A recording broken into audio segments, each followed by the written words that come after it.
Hello, this is our channel Bubbly Aleks and Lora. Please subscribe in this little corner right here. So you see just me, even though it's Bubbly Aleks and Lora, because this is Ego Talks, where my lovely wife, who is behind the camera, interviews me on topics that then I put through the lenses of the ego, and we put it on the surface, basically, the ego talk. So, Lora, hit me. Today we are going to talk about men and their cars. Men and cars. So the topic today is men and their vehicles. How do we put it through the eyes of the ego? Let me a little bit Expand. Yes. Because this is a wide topic, I'm specifically interested in what is that thing in the car that is so special for men, and why men love them so much. Okay. So is it why are we attached to Yes. our car, or why do we want a better car, or both? Both? This is the first Okay. question. It's about both. Actually, this topic is easy, even though it's wide, and we're going to talk about it for a little bit. To answer it, let's just move just a little bit back, just to kind of put the groundwork for this topic. The ego, my ego, and let's just take it as an example. It's one of its most important for its existence characteristics is to own things. Okay.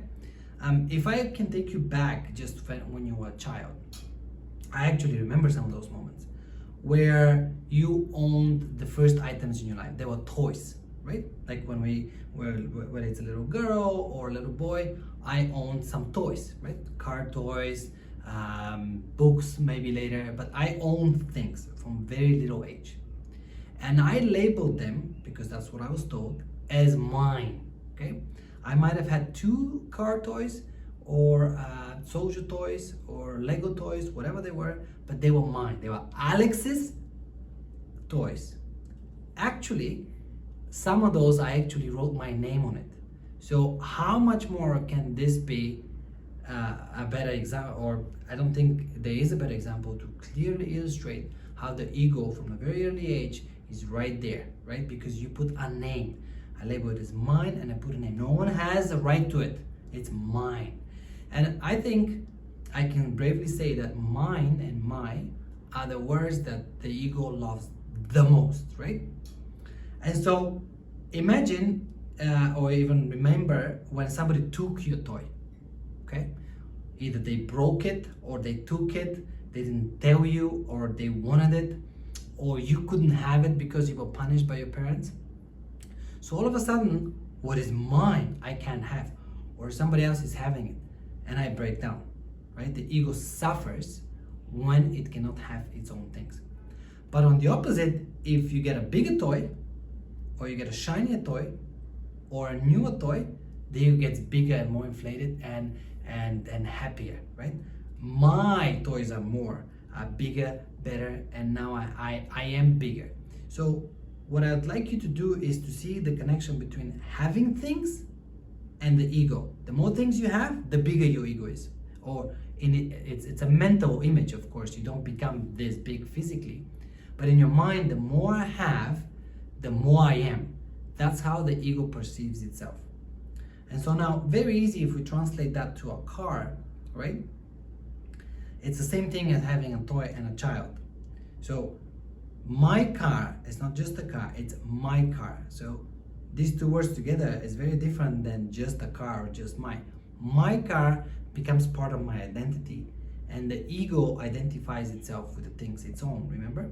So now my car, it's very important because it's part of my identity.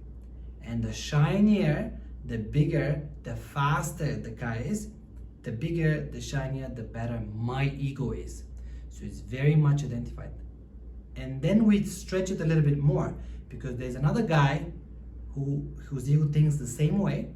He just has a little different conditions, and he owns a car. And there's another guy, and there's another guy.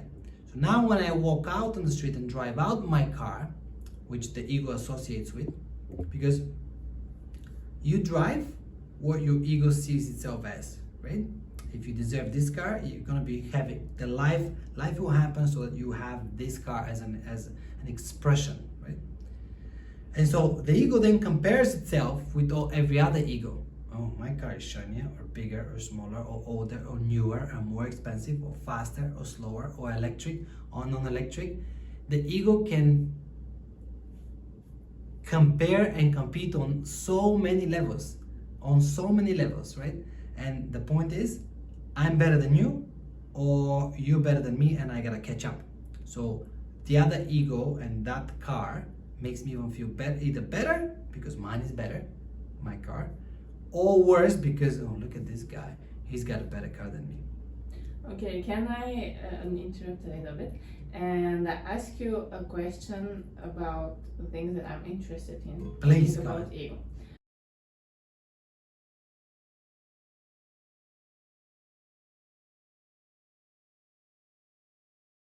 Is that a true statement, or is kind of a, is it Well, a fact? It's kind of a fact. Really? Okay. Well, I've heard that before, but I don't know if it's a joke or it's real true. for every guy. Real. We can maybe assume that in some cases, we can say in all cases, right? Interesting. Well, I'd probably put down the answer close to what I said before, because when the ego owns something, it becomes part of its, my way, my space, and maybe a connection, the guy with the car makes him feel stronger, and I have authority, or this is my car, and this is something that the wife doesn't touch. It's not her. She doesn't have power over that. Maybe the guy is, doesn't have good relation maybe with his wife, and his wife commands him and manipulates or dominates him in every other aspect of their life, like what is the kitchen or the house in general. And maybe that's the only part where he is, he feels secure or powerful, or his smallness is not that small there. He is the guy there with the car, right?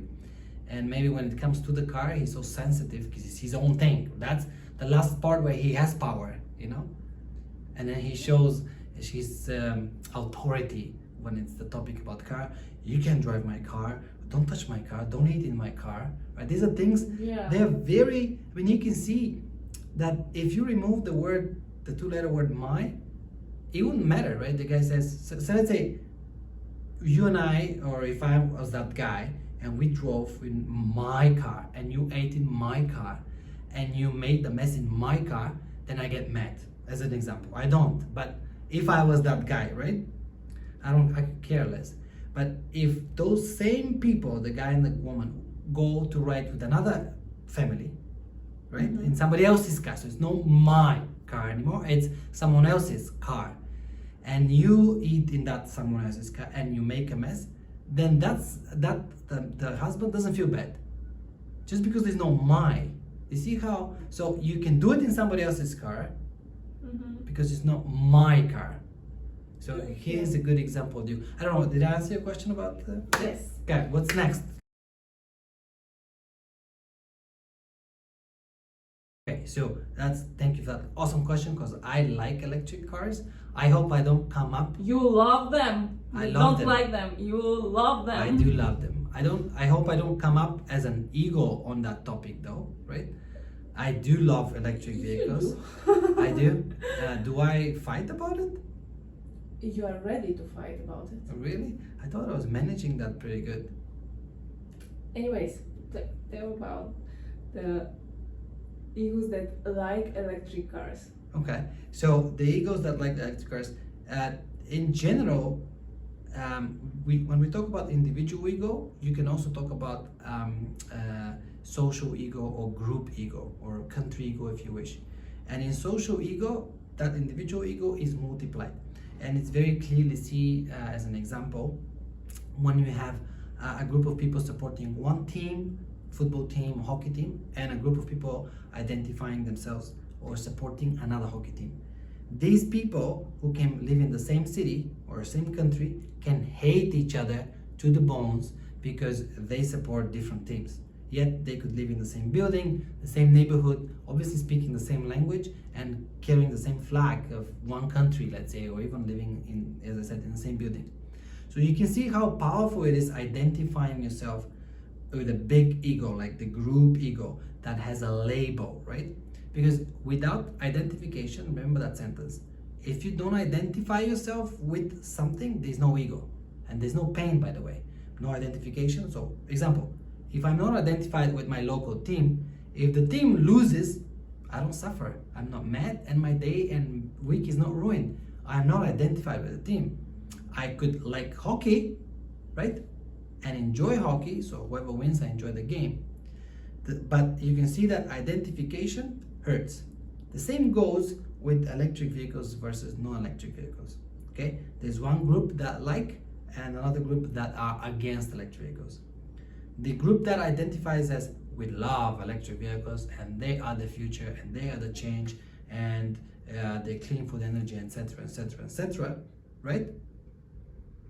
Are the group that are ready to fight and defend and support the idea of moving towards electric vehicle. And there's nothing wrong with that, except if you make it, if you identify yourself that is the only right answer. That is correct, I'm right. What talks the ego that loves electric cars? What does it say? How would you, for example, fight with me about electric cars are the future? What are your statements? The ego talks in the person who loves electric vehicle, against the other people who don't, right? How can you drive a gas car? It's bad for nature, it's expensive, it's dirty, it kills animals, it's bad for the water, and yada yada yada. So it attacks in your mind. The ego attacks the group of people who drive or support gas cars. Okay. What are the pros of the electric cars according to you? And it keeps confirming in your mind that, well, here's what I like. I like that they're clean, they're fast, they're innovative, they can be self-driving. Kind of started with electric vehicles, so it's not necessarily only for them, but it's very common. So all those things are very cheaper, right? You don't have to pay for the gas, and it goes to those countries and yada yada yada. So you're not dependent on the gas. So I think one of the biggest things the ego says to the people who support the electric cars often is that I'm gonna pay less because charging electric car is cheaper, and therefore I will be better off, right? Because the gas takes my money, it's so expensive, and I'm dependent. But here, the ego gives you, and here it is, the illusion that if you pay less, it is less to pay for electricity to charge your car. But it's not going to solve your problems. So there's a couple of things that the ego lies to you about. One is, in your mind, you're attacking people who still drive other vehicles because they're wrong, because they don't think like you. That's a segregation, and you're attacking, and you're suffering. Remember, the ego will make other people seem wrong, but you're suffering alone. There's no other way. And the other reason is, and the other problem is, the ego tells you that, oh, if I had an electric vehicle, for example, everything will be fixed. My life will be better. I won't be struggling. I won't have drama or stress in my life. That's not true. The ego always gives you reasons if, and so it's not true, because one thing, if that's the thing, if you have a car, it's not fixing anything, because everything that is a problem is in your mind. That's what the ego says. Okay. And what are cars actually?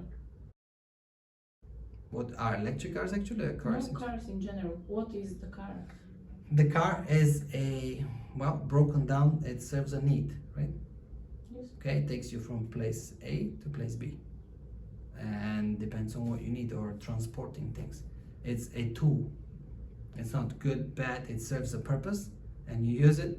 And if you want to enjoy a fast car, enjoy a fast car. Not because it makes you better or less, because you want to enjoy a fast car or a truck or whatever it is, electric vehicle. There should be no identification or better or worse. It's what it is.